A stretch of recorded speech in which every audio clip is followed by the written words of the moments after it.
È venuta a ritrovarci qui nella famiglia di Cantiamo Napoli, Romina Riccio, ciao! Ciao e ciao a tutte le persone che seguono Cantiamo Napoli, un bacione. Allora Romina, tutto bene? C'è qualche novità?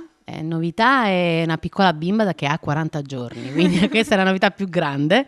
E poi ci sono 2 brani nuovi che ogni volta che sto per uscire con un album nuovo ci siamo sempre a Cantiamo Napoli. Dobbiamo battezzarli qui a Cantiamo Sì. Napoli. Come si intitolano questi brani che ci fai ascoltare? Una è Yammo e un'altra è Siocori Mamma, scritte da Nino Golino, entrambi scritte da Nino Golino e arrangiate e musicate da Pietro Menditto e Mimmo Sarti. Che mandiamo un bacione forte forte. Un bacione. Quella là, Siocori Mamma, non poteva essere in un periodo della tua vita più adeguato. Sì, è dedicata alla mia bimba, poi l'ha scritta Nino Golino, l'ha scritto proprio a pennello su mia figlia Nancy e quindi me la sono anche portata che la recitiamo un po' insieme perché c'è una parte recitata da lei, quindi spero che la dedichiamo insomma a tutte le bimbe monelle, le mamme.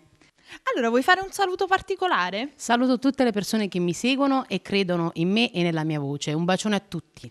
E quindi non ci resta altro che ascoltare questi brani, salutare il nostro pubblico perché noi siamo quelli di Cantiamo Napoli!